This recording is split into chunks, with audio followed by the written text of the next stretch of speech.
अब धनतेरसको दिन घरमा भित्र्याउन नहुने चिजहरू के हुन् त भन्दा फलाम, काँच तथा सिसाका भाँडाकुँडाहरू भुलेर पनि नकिन्नु, किनकि ज्योतिषीय मान्यता अनुसार यिनीहरूमा राहुको वास हुन्छ।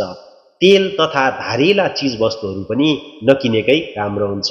यस दिन प्लास्टिकका भाँडाकुँडाहरू किन्नु पनि राम्रो मानिँदैन भने कालो रङका सरसामग्रीहरू पनि भित्र्याउनु अशुभ हुन्छ।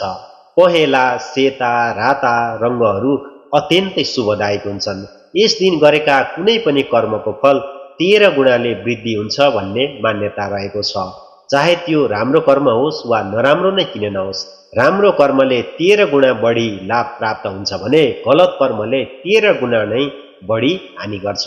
त्यसैले हानि हुने कर्म त कुनै पनि दिन गर्नु हुँदैन। अझ यो दिन विशेष ख्याल गर्नुपर्छ कि झुकिएर पनि कतै गल्ती नहोस्, नत्र 13 गुणा बढी हानि बेहोर्नु पर्ने हुन सक्छ। यसपालि सौर्यमान अनुसार धनतेरसको दिन कार्तिक संक्रान्तिको पनि संयोग परेकोले अझ विशेष फलदायी हुनेछ। धन त्रयोदशी अर्थात् धनतेरसको दिन घरमा धनधान्य वृद्धिको लागि लक्ष्मी, गणेश तथा कुबेर र स्वास्थ्य, जीवन र दीर्घ आयुको लागि आयुर्वेदका भगवान धन्वन्तरीसँग सम्बन्धित वस्तुहरू घरमा भित्र्याउनु शुभ मानिन्छ।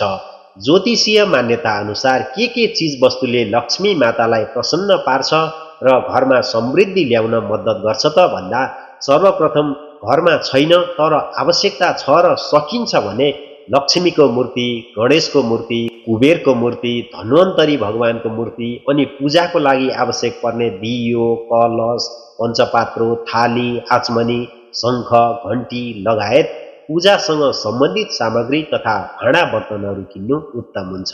धनतेरसको दिन जोडेको भान्सामा प्रयोग हुने भाँडाकुँडाहरूले पनि घरमा सहवृद्धि हुन्छ भन्ने मान्यता रहेको छ। त्यसैगरी कुचोमा पनि लक्ष्मी